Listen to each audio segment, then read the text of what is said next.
do you make of the fact that nowadays, it's only a few years later since this all happened, but we now have things like Facebook and Twitter.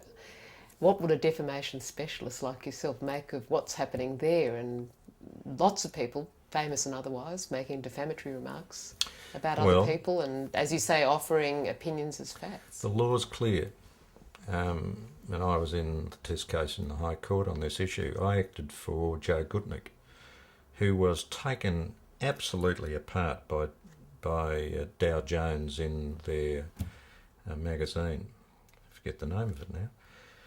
And I had a very smart junior, Michael Wheelerhan, who's now Silk, and Michael and I worked out tactics, and we decided to sue on behalf of Joe Gutnick only in respect of the publication on the internet in Victoria, and only in respect of the allegations that related to behaviour in Victoria.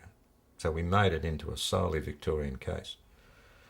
And Dow Jones brought, what's his name, the television barrister. He did... Jeffrey Robertson. Yeah, Jeffrey Robinson. The great Jeffrey turned up, and the court, couldn't get into the court. At one stage I had to persuade the court orderly to let me into the court. Was there lots of pirouetting around the courtroom? Oh, I bet.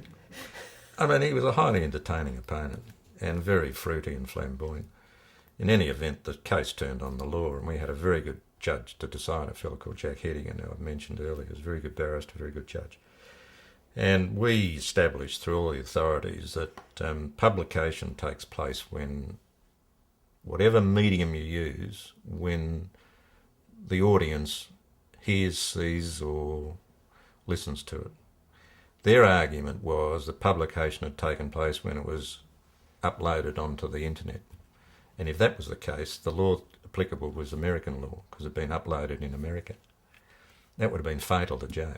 I mean, he couldn't have gone on with the case. Anyway, it ended up in the High Court where they said, yeah, that's right.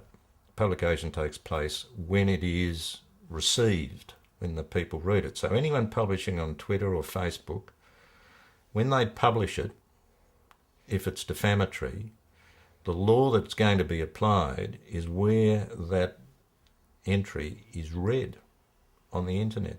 So be careful, because the internet goes worldwide and you could be sued in anywhere. What about people, though, hiding under a cloak of anonymity? Well, the publisher is responsible. And if the service provider publishes an article written by you or me or anyone, the service provider is probably liable. So, and there might be legislation in relation to this. I haven't looked at it for a long time, but if you are defamed, you can sue anyone that is responsible for the publication. So if you print a book, the person who writes the book, the person who publishes the book, the person who prints the book, and the person who distributes the book are all liable.